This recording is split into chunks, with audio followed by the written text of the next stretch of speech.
You ever get that feeling like you're just drowning in information, but you're still missing those key insights. Yeah, those things that really make it click. Totally. Well, you guys have sent in your stacks of stuff to read, and today we're diving deep into, well, not just understanding information, but actually understanding people. We're going to be exploring the art of thinking organization. It's a powerful Japanese technique outlined in this book. The title is Senyoshi. Okay. It translates to solve problems by first sorting out blind spots. Interesting. So, like, figuring out what people aren't seeing. Yeah, exactly. The book is written by Tatsuya Kazuni. He's a management consultant. And he's got like over 20 years of experience under his belt. And get this, a proven track record of building these really strong long-term relationships with clients and like serious income. But here's the thing. This book isn't about giving advice. Oh. It's about helping others clarify their own thoughts. I see. So they can find their own solutions. That's fascinating. So it's more about empowerment than instruction. Yeah, exactly. And, our mission today, it's to, grasp how this thinking organization can be like a shortcut to understanding, right? Right. Whether you're prepping for a meeting or maybe you're trying to navigate a tricky relationship or even just satisfying your own curiosity, I like that. A shortcut to understanding. So the core concept here is a 4-step process. It's designed to organize someone else's thinking, and Kazuni calls it visionary coaching. Visionary coaching. That sounds very intriguing. Right. So we're not just solving immediate problems, but actually guiding people towards a bigger picture. Exactly. It's all about that long-term vision. I'm eager to hear more. Okay, so let's jump right in. The first thing that kind of blew me away about this thinking organization thing is that it's not about, tidying up your own thoughts. It's about organizing another person's thinking. Oh, interesting. Kazuni actually calls it the imi that's like strongest method in Japanese. So it's like the ultimate approach to understanding others. That's what he's saying. And it's fascinating because think about it. If you can help someone organize their thoughts, they're way more likely to come to their own conclusions. Right. And those conclusions are probably going to be a lot more meaningful to them than any advice we could give. Exactly. And, Kazuni's own story kind of backs this up. He's been an independent consultant since he was like 27. Wow. Over 20 years in the business, maintained a high income for like 15 years. Impressive. And his clients trust him, some for over a decade.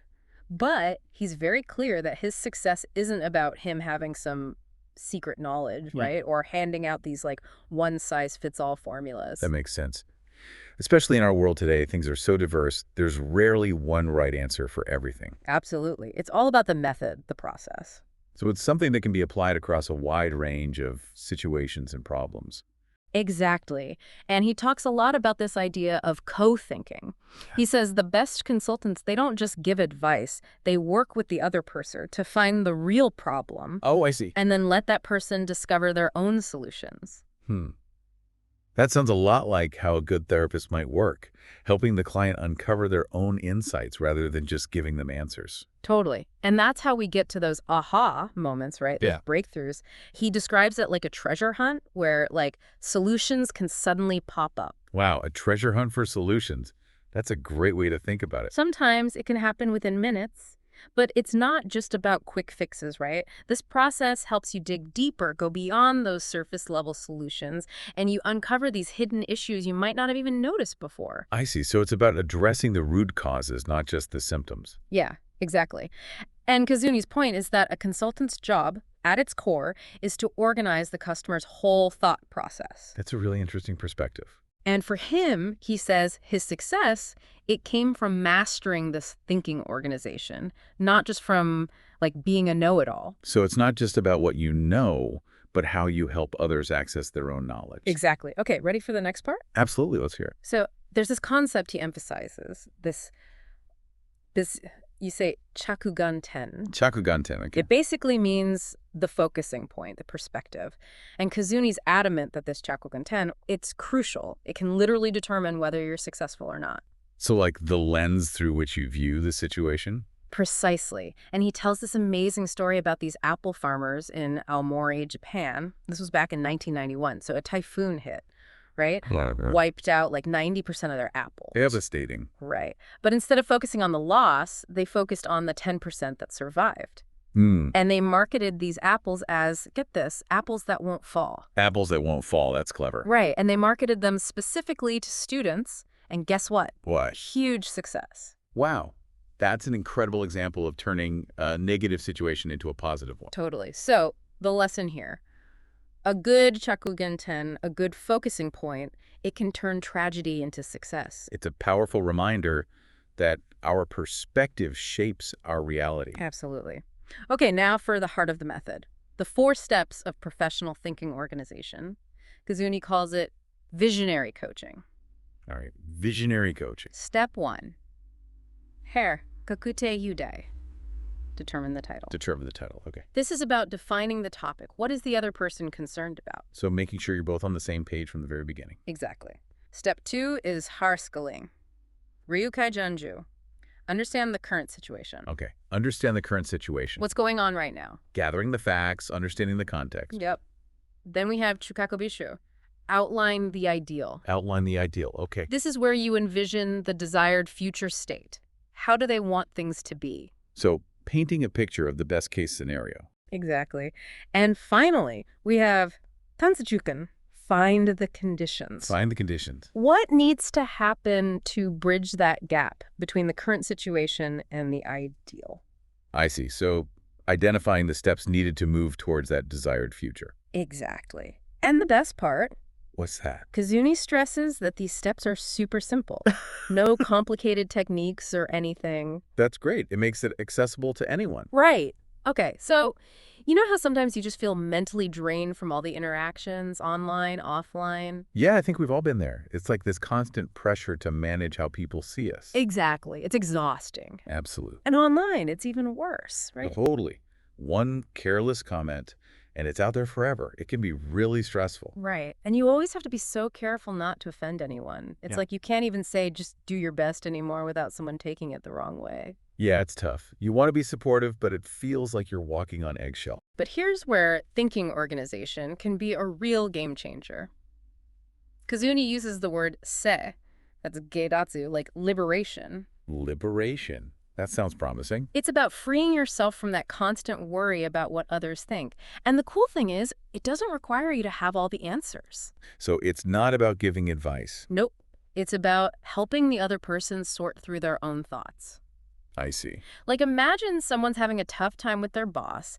Instead of saying, oh, that's rough, you ask them, why do you think your boss dislikes you? Or what kind of feedback are you hoping to get? Those are really interesting questions. They force the person to really think about the situation from a different angle. Exactly. And they might come to their own realization like, oh, maybe I need to talk to my boss directly. Right. And because they've come to that conclusion themselves, they're more likely to actually do it. Totally. And the whole process is built on trust, right? It's a zero-risk way to communicate. They feel heard, understood.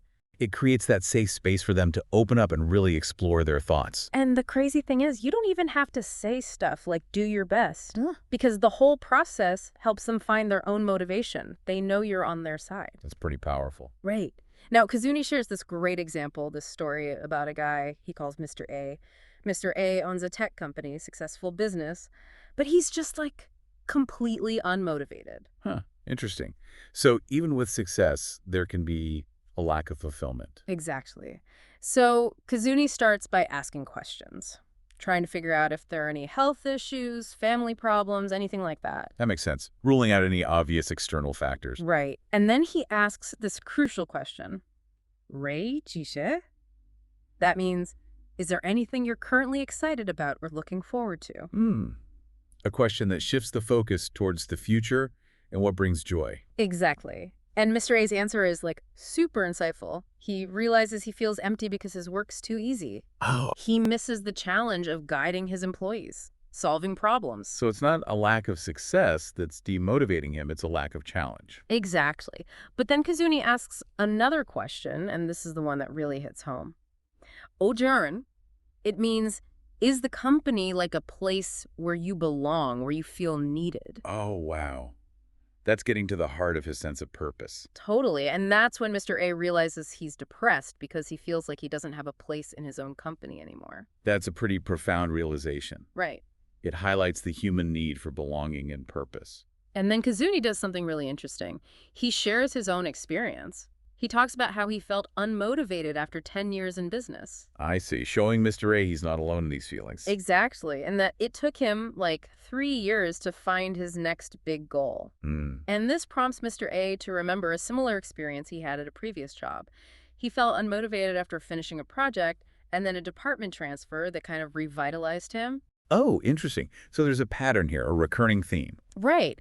But the important thing is that Kazuni didn't solve Mr. A's problem. He just organized his thoughts. He facilitated the process of self-discovery. Exactly. And that's why giving advice like, find a hobby, would have been pointless. Right. It wouldn't have addressed that deeper issue of feeling unneeded. So why is Kazuni so against giving advice? Yeah, I'm curious about that. Well, he explains that, we all want to help when someone's struggling. Our instinct is to offer advice. Yeah, it's natural. But he says, as a consultant, he's learned that giving advice can actually create a bunch of problems. Really? How so? Well, first, if the advice works, the advisor kind of takes all the credit. Right. Oh, I see. And the person who gave the advice, they don't really develop their own problem-solving skills. They become dependent. That makes sense. It doesn't foster independence. Right. But then, if the advice fails, What happens then? the advisor gets blamed. So it's a no-win situation. Pretty much. And then if the person ignores the advice... Well, that's just frustrating for everyone. Exactly. The advisor feels like their efforts were wasted. The person who got the advice feels guilty. Yeah, it can create resentment on both sides. So Kazuni shares this story. It's a turning point for him.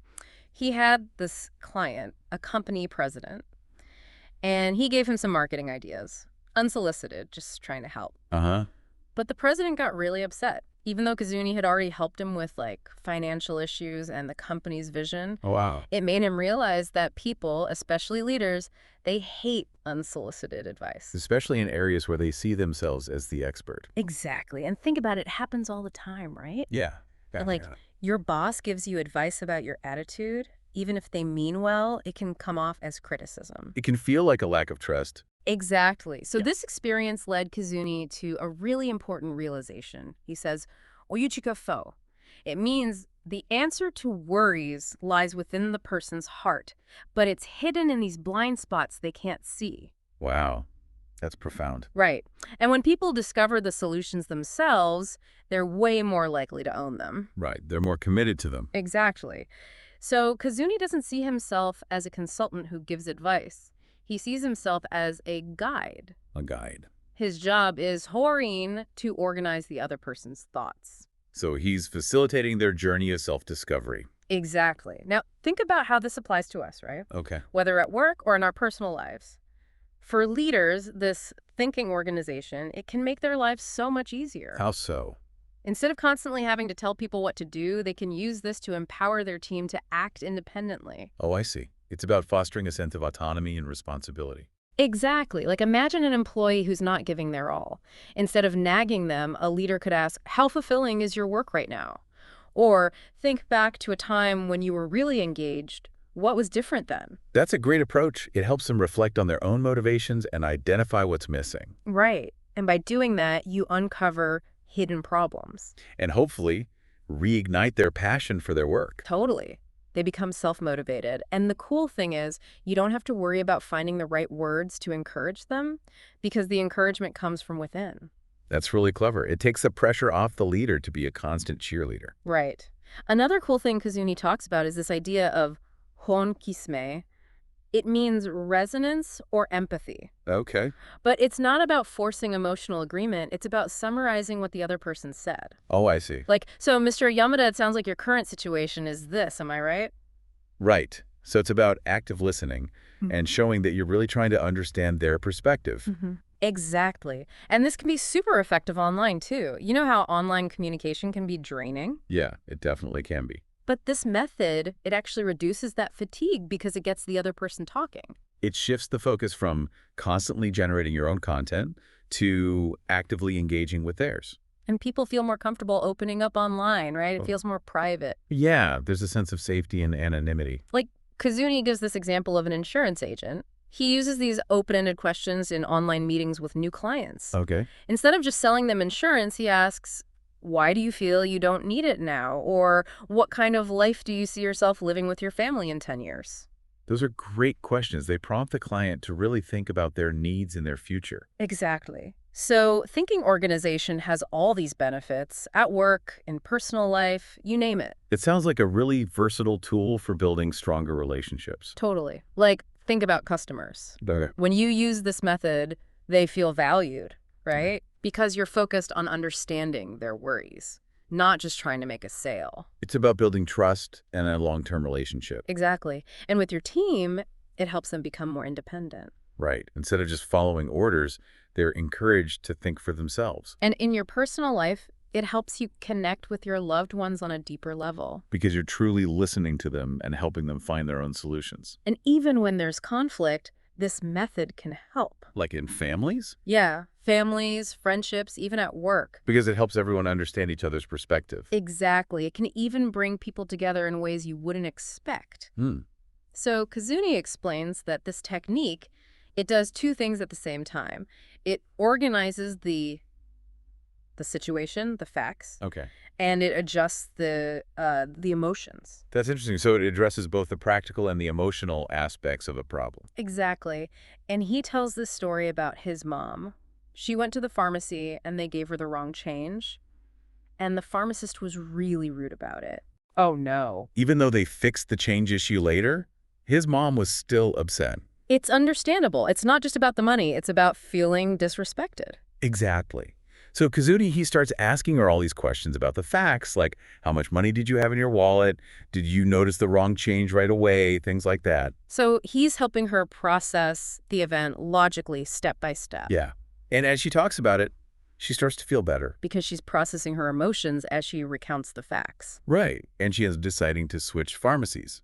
So she comes to her own solution. Exactly. But imagine if he just said, switch pharmacies right away. Yeah, she probably wouldn't have been receptive to that. She needed to work through her emotions first. It's a good reminder that sometimes we need to address the emotional side of things before jumping to solutions. Absolutely. Like, think about a situation at work where an employee messed up with a client. Okay. Instead of yelling at them, you ask, what was the project about? What did the client say? So gathering the facts first, understanding the context. Yeah. And then how do you feel about it now? Why do you think it escalated? Giving them space to reflect on their actions and their emotions. And that helps them figure out how to fix things. So they're taking ownership of the solution. Exactly. Now, when it comes to questioning, Kazuni talks about two main types. Okay. Open-ended questions where they can answer freely, Mm-hmm. and closed-ended questions, basically yes or no answers. I see. He says to start with gentle, closed-ended questions. Like, if you're dealing with a difficult employee, you could ask, have you been having any problems lately? Right. A non-confrontational way to open the conversation. Exactly. And then you can move to open-ended questions like, what happened? Or have you thought of any solutions? So gradually encouraging them to open up. Right. And if they say no to the first question, you could try something like, so things are going smoothly then. And then, how fulfilled are you in your role? That's clever. You're not pushing them, but you're prompting them to reflect a bit deeper. Exactly. But here's a big no-no. You can't express your opinion as a negation. What do you mean? Like saying, don't you think your approach is a bit naive? Oh, right. That just shuts down the conversation. Totally. You have to accept their initial response, even if you disagree. It's about creating a safe space for them to express themselves. Okay, now for a really important part. Setting the right atmosphere. Kazuni calls it creating an EAO Yuchu. It means a safe, secure, and positive environment. That makes sense. It's hard to have an open and honest conversation if you feel threatened or judged. Exactly. He gives this example of a company meeting where the president is, like, super strict. Oh, no. Everyone's terrified to speak up. Yeah, that's a recipe for disaster. Totally. And even things like body language, right? Mm-hmm. Crossed arms, a serious face, that can all create pressure. It's important to be mindful of how we're coming across, even non-verbally. Totally. And if someone comes to you with a problem, even if you're busy, you gotta take the time to listen. Right. Even a dismissive response can make someone feel like their concerns aren't important. Exactly. So how do you create this positive atmosphere? Kazuni says two key things. Okay, what are they?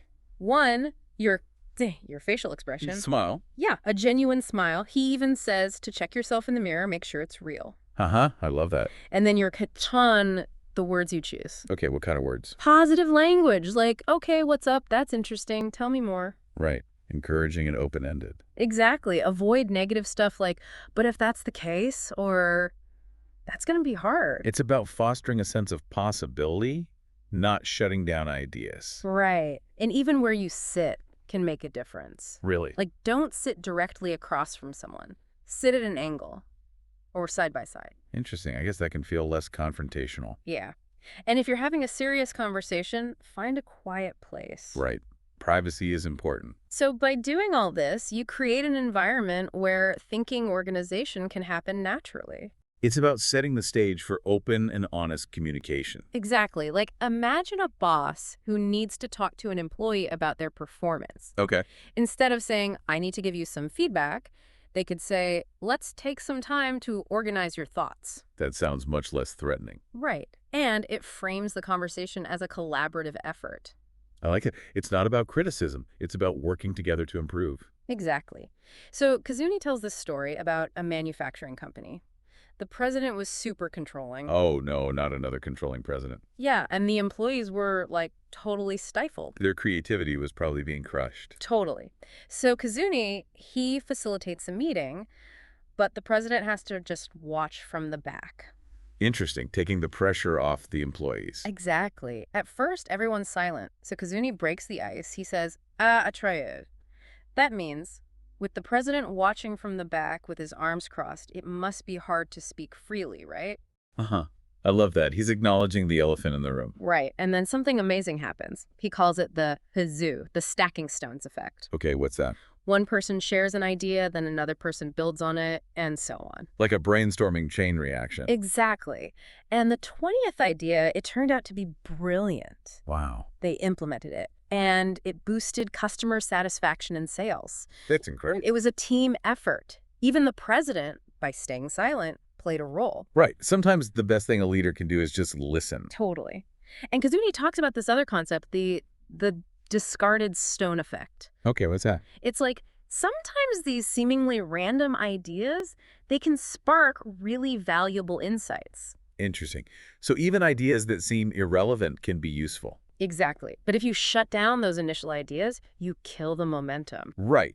It's important to create an environment where people feel safe to share any idea, no matter how crazy it might seem. Exactly. So a safe, positive atmosphere, it's crucial for both good ideas and, well, discarded stones. It's the foundation for creative thinking and collaboration. Now, here's a really interesting part. Yeah. Kazuni identifies these three major worries that people have, especially, small business owners who want to grow. I'm all ears. What are they? Okay, so the first one is pressure from unclear cash flow, an uncertain future. That's understandable. Financial worries are a big source of stress for any business owner. Right. The second one is pressure from a sense of crisis gap. It's like the leader feels a sense of urgency that their employees don't share. Oh, I see. That disconnect can create a lot of tension. Totally. And the third one is pressure from not having a clear vision for the future. It's hard to motivate people if they don't know where they're headed. Exactly. And Kazuni says that recognizing these worries can make thinking organizations so much easier. Because you can anticipate the underlying anxieties that people might be struggling with. Right. Like with Mr. A, knowing these common worries helped Kazuni figure out why Mr. A was unmotivated. He gave him a starting point for his questioning. Exactly. And he uses this great analogy of the center pin in bowling. Okay. If you hit the center pin, you're more likely to get a strike. Right. Well, with people, the worries they express, those are often just symptoms. Oh, I see. The real problem, the center pin, is something deeper. So it's about finding the root cause, not just treating the symptoms. Exactly. Like someone might say they want to quit their job because of the pay or the atmosphere. Okay. But the real issue might be that they're not doing work that they're passionate about. I see. So the solution isn't just to find a new job, it's to find work that aligns with their values and interests. Exactly. And thinking organization helps you find that center pin. It helps you get to the heart of the matter. Right. But the three major worries, they can change depending on, the person's job, their age, all sorts of things. That makes sense. Different groups of people are going to have different concerns. So you have to be careful about making assumptions. Right. It's about listening and observing, not just projecting your own ideas. And sometimes what seems like a work problem is actually a personal problem. Oh, yeah, definitely. It's all connected. We're not just robots at work. We bring our whole selves to everything we do. Absolutely. Now, Kazuni admits that figuring out these three major worries takes experience. Yeah, it's probably not something you can just pick up overnight. Right. But he warns that if you just listen without any framework, you might miss things. Okay. So he says it helps to build hypotheses.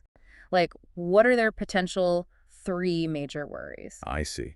So having some initial ideas to guide your listening. Exactly. And it's easier with people you know well. Yeah, you have more context. Like if your usually cheerful coworker is suddenly down, maybe they're struggling with a new project. Right. But if you're dealing with someone you don't know well, Kazuni says to do some research, like, what are the common worries for people in their field? That's a good idea. It can give you some valuable insights. Exactly. And as you practice this, you get better at identifying those three major worries. It becomes more intuitive over time. Right. But he stresses that you can't make assumptions. You have to observe carefully. Because everyone's different. Totally. And generational differences, they play a role too. Yeah, what worries a millennial might be different from what worries a baby boomer. Exactly. So Kazuni suggests framing your hypotheses like this. This person is in a state of worry because of cause. Okay, that's a helpful framework. It helps